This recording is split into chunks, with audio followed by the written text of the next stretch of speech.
The strands that defined Joseph Thomas Glover's life were cloth and faith. With the passage of time, it is sometimes difficult now to clearly distinguish between these as the drivers of Joseph's activities, but together they shaped his journey from Gloucestershire to British Guiana to Swansea to Marlborough, and also shaped the life journeys of his descendants. Stay with us as we explore the story of Joseph Thomas Glover, discover some of his challenges and reflect on his achievements. Please remember to give this video a thumbs up, and if you like the content and want more, hit the subscribe button and tap that notification bell. Joseph was baptised on the 30th of March 1810 at the parish church of St Lawrence, Stroud, in the Gloucestershire valleys long associated with the woolen trade. His father, William Hogg Glover, was recorded as a manufacturer when he married Judith Warner there in 1803. Joseph's earliest years were spent at Bowbridge and later at Slade in Painswick, within reach of looms, dye houses, and the disciplined rhythms of textile production. And Joseph's father carried the name of his maternal grandfather, William Hogg, who had been a respected and renowned lay preacher, closely associated with George Whitfield, so it is natural to assume faith was also a substantial element of Joseph's upbringing. But in 1829, the family moved to Bristol, where his father took up a role as an accountant. The city was still a significant Atlantic port, though no longer at its 18th century height. It was also, by that time, home to Bethesda Chapel, associated with George Muller and the growing Brethren movement. Joseph would have been 19.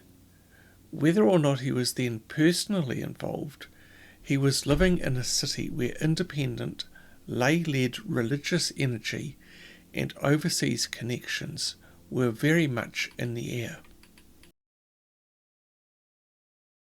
Sadly, Joseph's father died in Bristol in October 1835, aged 58. Joseph was about 25. By his own later account, he had already been engaged for some years in shipping to the West Indies. An advertisement he placed in 1846 stated that he had been, quote, engaged the last 15 years in shipping to the West Indies, unquote, which would place the beginning of that involvement around 1831, when he was in his early 20s. Although the precise nature of his role is not defined, he was clearly not merely a shopman behind a counter. He was connected to Atlantic trade. On the 9th of August 1838, he married Sarah Ann Sweeting at Tetbury, Gloucestershire. He was described as a merchant resident in Bristol, and Sarah brought her own notable faith background into the relationship, particularly links back to the Quaker movement. If there was any thought that marriage would introduce stability, that needs to be tempered. The marriage itself appears to have been stable, with Joseph and Sarah supporting each other and eventually having 8 children. But geography was another question. In the early 1840s, he and Sarah were in Demerara, British Guiana, where the first 3 of their children were born. Their family life, for a time, unfolded on the Guyanese coast. Demerara was not an accidental destination. It was a region undergoing profound change after emancipation in the 1830s. It was also a place where Brethren evangelists, such as Leonard Strong, had begun to establish assemblies, with a lot of support flowing from the Bethesda Chapel in Bristol. There is no record of Joseph himself being sent or supported as a missionary, but it would have been most natural for him to have interacted very closely with those he probably knew well from England in the new country, and to have invested time and money in the Christian work that was growing there. Joseph was not the only member of his family to be in Demerara.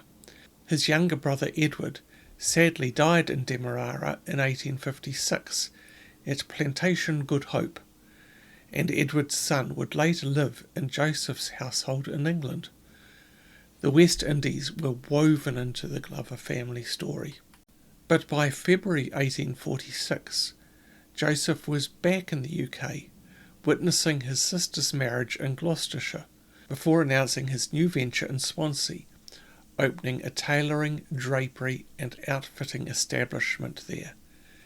Clearly having a marketer's mind, he explicitly drew on his Atlantic experience, stating that he had been engaged for 15 years in shipping to the West Indies, and that he had laid himself out to supply captains and others trading to tropical climates. This was a man who understood how to turn experience into opportunity. Swansea in the 1840s was a growing industrial and maritime town. Drapers there served miners, artisans and seamen, with Joseph's target clientele apparent.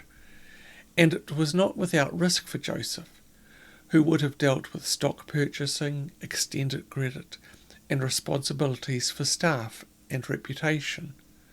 Success brought respectability, but failure could be ruinous. In August 1847, Joseph's daughter Mary Sweeting Glover was born in Swansea. The family was settled there, at least for a time. Yet the Guyanese connection was not finished. The family returned to the Caribbean, as 2 more children were born in Buxton in 1850 and 1852.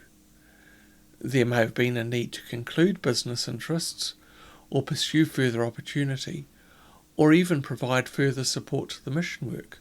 Joseph's life did not follow a straight line.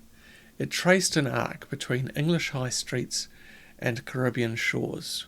By 1853, the family were back in Gloucestershire, at Nailsworth in Evening Parish, where his last children were born, William Edward and Henry Arthur. These births mark a period of resettlement in the Stroud district, close to the textile world in which Joseph had grown up.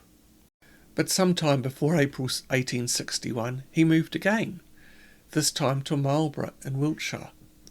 There, in Kingsbury Street, he established himself as a trader and outfitter. The 1861 census records him as head of household, aged 51, a trader and outfitter, master. His wife and children were present, along with 2 servants and a visitor. His nephew, Eleazar Wilson Glover, born in the West Indies and orphaned by his father's death, was also living with them.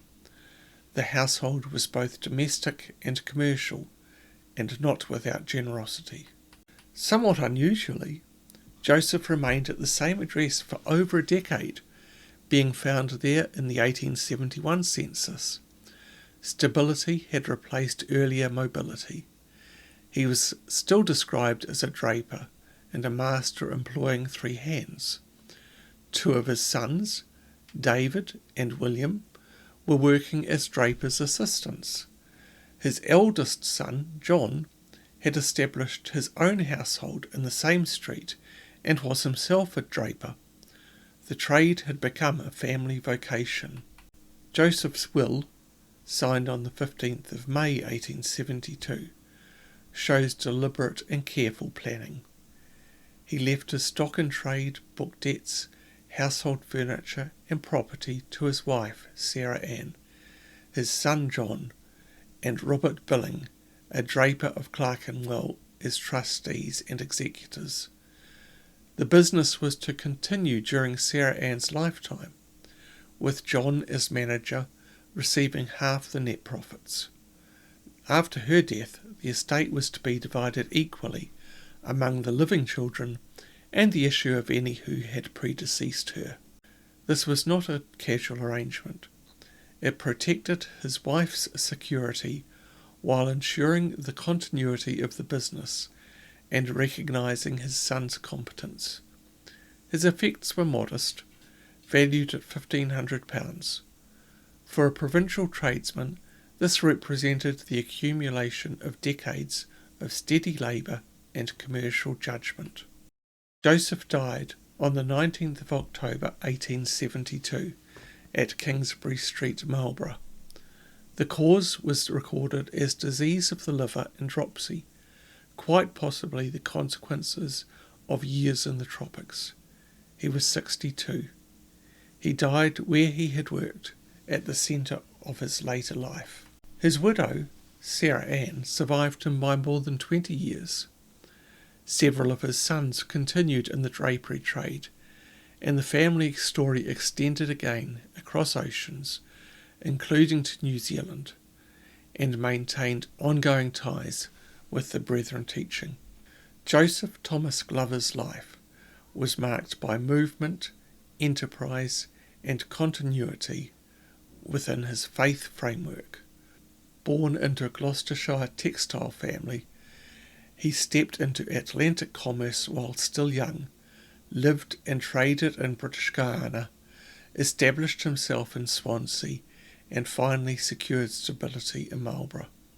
He trained his sons in the trade he knew, provided carefully for his wife and family, and left behind not a dramatic legend, but something more substantial, a pattern of disciplined work, commercial adaptability, faith, and family responsibility carried across continents.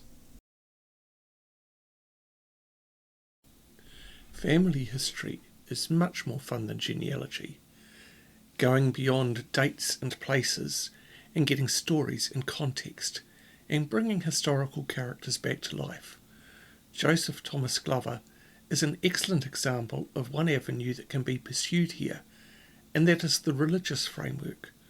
The beliefs, the characters and the places that shaped his life, the richness of somewhere like the Bethesda Chapel in Bristol, and people like George Muller that Joseph and his siblings likely engaged with, and maybe who shaped the decisions to spend time in the West Indies, a dimension of life that rewards exploration.